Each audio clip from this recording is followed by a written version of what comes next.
Hai guys, girls. Ini salah satu motivasi mahir bahasa Inggris or motivation to be proficient in English ya. Skillnya skill on the spot atau keterampilan on the spot. Jadi kalau misalkan kita mahir berbahasa Inggris dan kita rajin menggunakannya untuk menimba atau menggali atau meriset ilmu dan keterampilan sesuai dengan profesi, minat atau usaha kita, kita tuh punya keterampilan on the spot. Misalkan gini,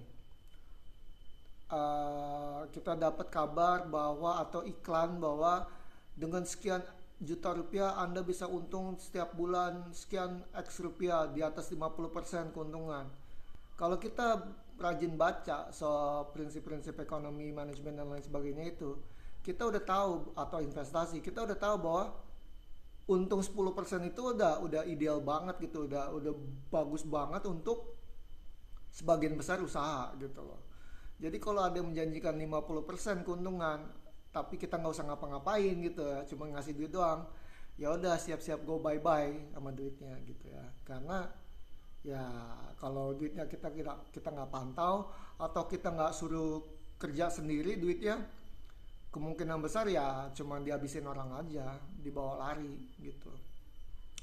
Jadi misalkan kita punya 100 juta, terus kita dijanjiin sama orang untung 50% setiap bulan gitu.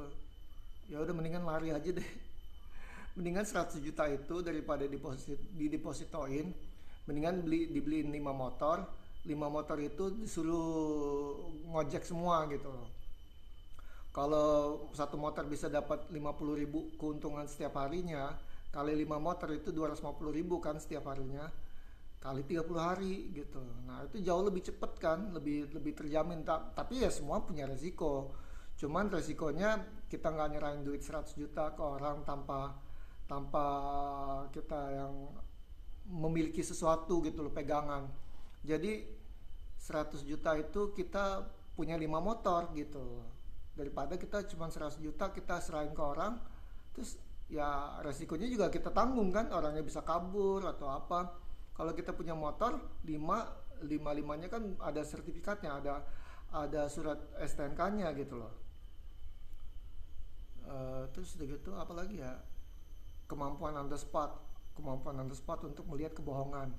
Kemampuan on the spot yang kedua adalah ketika kesempatan, misalkan ada perjanjian datang ya, ada penawaran kerja atau perjanjian kerjasama datang, kita berhadapan dengan kontrak di depan mata kita gitu ya, kita tuh nggak perlu lagi Google Translate dulu atau apa gitu loh, karena kita udah langsung bisa tek tek tek tek tek tek tek tek, lihat isi perjanjian itu, mana yang merugikan kita, mana yang menguntungkan kita.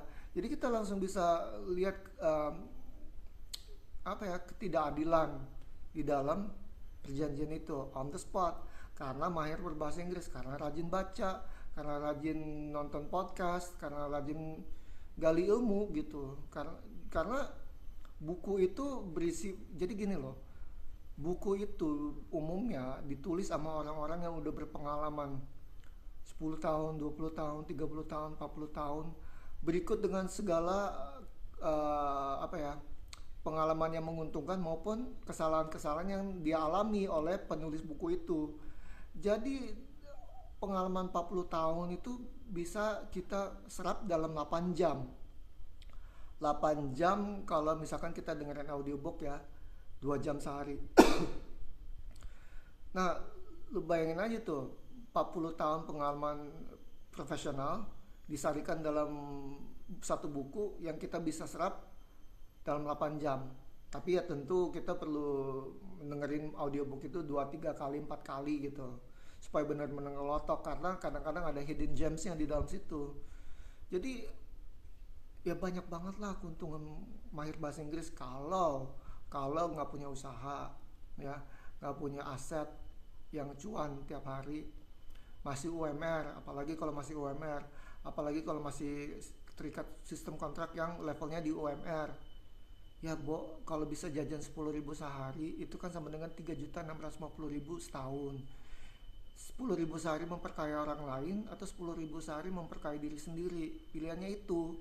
Nah kalau nggak mahir-mahir bahasa Inggris karena udah les berkali-kali, udah belajar bahasa Inggris dari sejak SD sampai SMA tapi nggak mahir-mahir juga, cara prakteknya yang salah.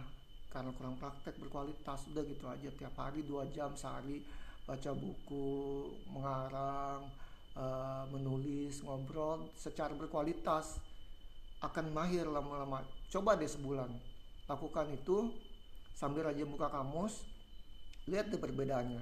Dan kalau mau lebih cepat lagi, privat lah sama guru yang berkualitas, jangan les rame-rame.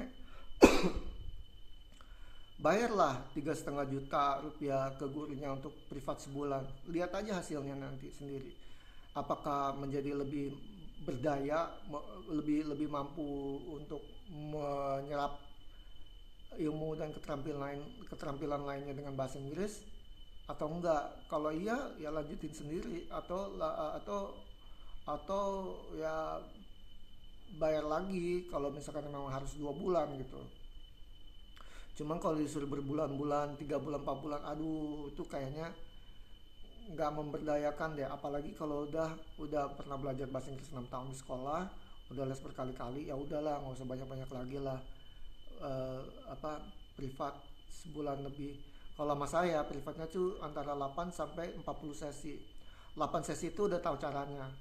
Dari cara membaca, dari cara ngarang, dari cara ngobrol gitu ya, udah dapat lah, cukup lah untuk menuju mahir.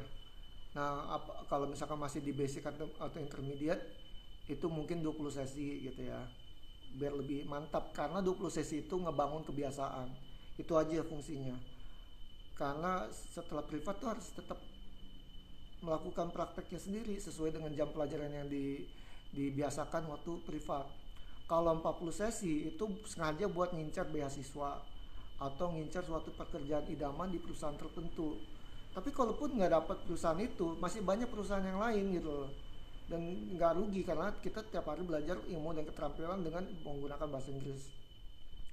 Jadi ya stop lah kalau udah 18 tahun ke atas, apalagi 25 tahun ke atas, les rame-rame belajar bahasa Inggris. Kalau memang benar-benar pingin berpenghasilan 2 digit lebih, ya kita harus memberi manfaat ke orang, kita harus memberi solusi ke orang gitu. Dan salah satu cara untuk mendapatkan ilmu dan keterampilan untuk memberi manfaat ke orang adalah dengan bahasa. Tanpa bahasa kita nggak bisa kerja kan, tanpa bahasa kita nggak bisa melamar kerjaan, kita tidak bisa dididik soal pekerjaan itu, kita tidak bisa berusaha atau berwirausaha. Nah, bahasa Inggris itu salah satu keuntungannya adalah selain terbitan dalam bahasa Inggris itu udah terjemahin berbagai ilmu dan keterampilan penting lainnya dari bangsa lainnya ke dalam bahasa Inggris. Jadi banyak banget manfaat mahir bahasa Inggris guys. Jadi jangan pelit sama diri sendiri, ini investasi. Kalau gurunya memang guru penerjemah profesional, interpreter profesional, dan gurunya juga wirausaha dengan bahasa Inggrisnya itu, ya udahlah bayar aja tuh guru beneran. Karena guru itu pun kalau dia menerjemah lepas ya interpreter lepas, dia biasa dibayar 1,5 juta sejam, bisa, karena interpreter itu mahal gitu, atau hingga 8 jam tergantung kesepakatan aja. Jadi 3,5 juta itu murah, cuma 10.000 sehari selama setahun gitu.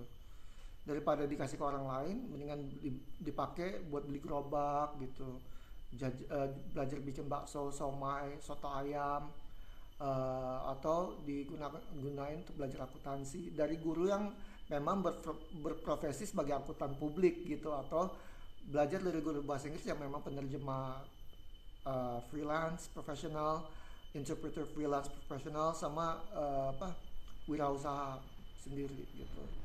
Gak rugi kok, ini investasi, uangnya nggak nguap, uangnya jadi ilmu dan keterampilan gitu kalau serius dan dilanjutin terus. Oke guys, thank you.